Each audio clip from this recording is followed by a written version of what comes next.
He's been here many times. We love him to bits. Please give it up for Max.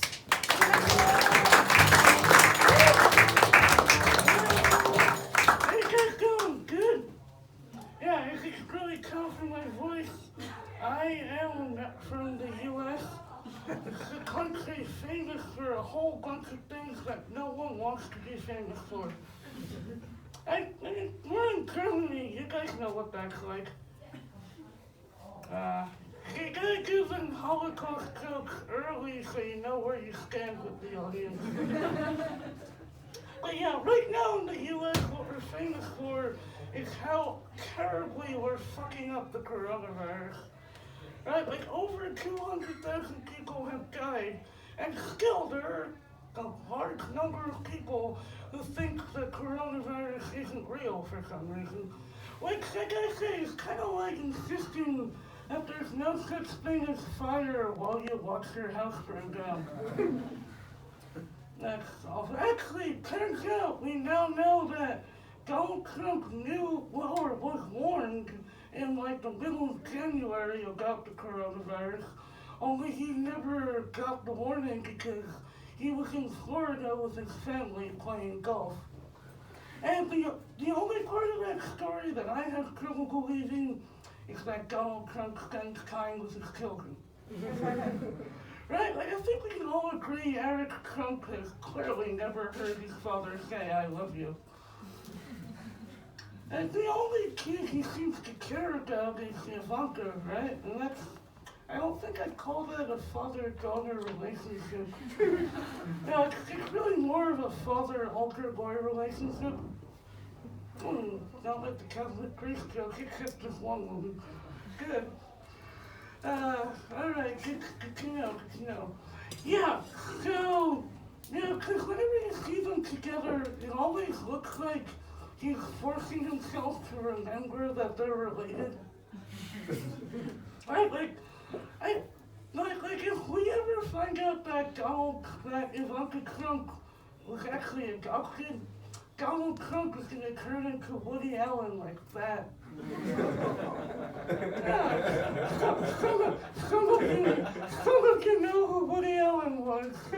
Some of you need to watch more classic American cinema and then read a newspaper.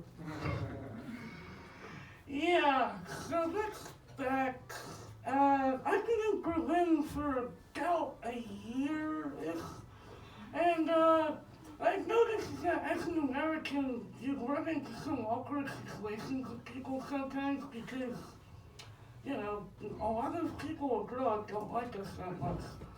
Usually for justifiable reasons, but, because Americans, we're like babies on an airplane. And most of us don't travel well. I'll give you an example. So, I was at this party not recently, because there's a pandemic, I'm responsible. So not recently, right? But a while back. And I met this guy that I've been talking to for about like 10 seconds.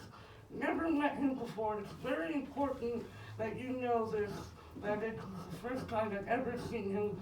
Because I told him I was from New York, and as soon as I said that, he goes, "Oh, so did you vote for Trump?"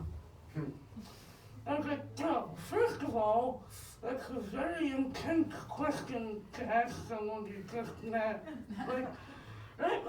Just because you're German, I'm not going to ask you if you're a Holocaust denier." Right? No, and then second of all, I told you I was from New York, not Texas. What? Come on, dude, do some research. Like, I'm not even mad about the stereotype because Germans being racist is like a national tradition. I'm not even mad about the stereotype. I just think he could have done a better fucking job. Plus, if I were a Trump supporter, why would I have moved to Berlin? The city where every third person you meet is a pansexual anarchist. That feels like I could be making myself miserable every single day. I wake up and like, God damn it, it's too multicultural. It's Berlin, so everyone speaks English, but they speak other languages too. It's horrible. And also, why do I still have health care? Yeah. I was in New York for like 6 months during the pandemic and the lockdown and stuff. And for a very long time, my dad, I was with my family, my dad couldn't understand why I was so eager to come back to Berlin. Right? He was like, you know, Daddy, the same amount of not being able to do anything there as it is here. I was like, well, that's false, because Europeans go outside. Right? Like, do you know why the Center for Disease Control recommended that every American takes a walk at least once a day? Because otherwise we would forget. Yeah. I was trying to improve my German when I first got here because this was before I realized that in Berlin no one actually cares if you speak German. So, and I was looking for classes. I found this one class taught by an Austrian guy. Makes no sense to me at all. Because, like, I don't know how much you know about the various German dialects, but Austrian German and Berliner German are incredibly different. It would be like hiring a guy from Alabama to teach you how to speak English, like someone who graduated from high school. Yeah. But on the other hand, I do understand where they're coming from, I guess, because historically, Austrians have always been very good at getting people in Germany to do things. Ooh, good. Yeah, so my German skill is not great.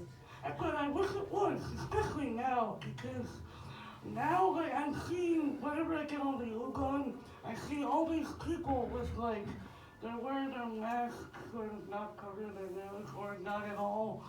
And I always want to do the same thing. Right? I always want to go to them and pretend that I'm a gay worker. You know what I mean? Just like, hello! You know, scare them a little bit so they don't ask questions. You know, be like, hello! Just like that, it'd be great. I'd make like 3 months rent every time I rode the U-Bahn. And the best part is that, by the time the actual KVK came to check on people, everyone's masks would already be on. So they would think that Berliners were just super compliant, and they would stop coming to check, and I could just keep on taking everyone's money forever.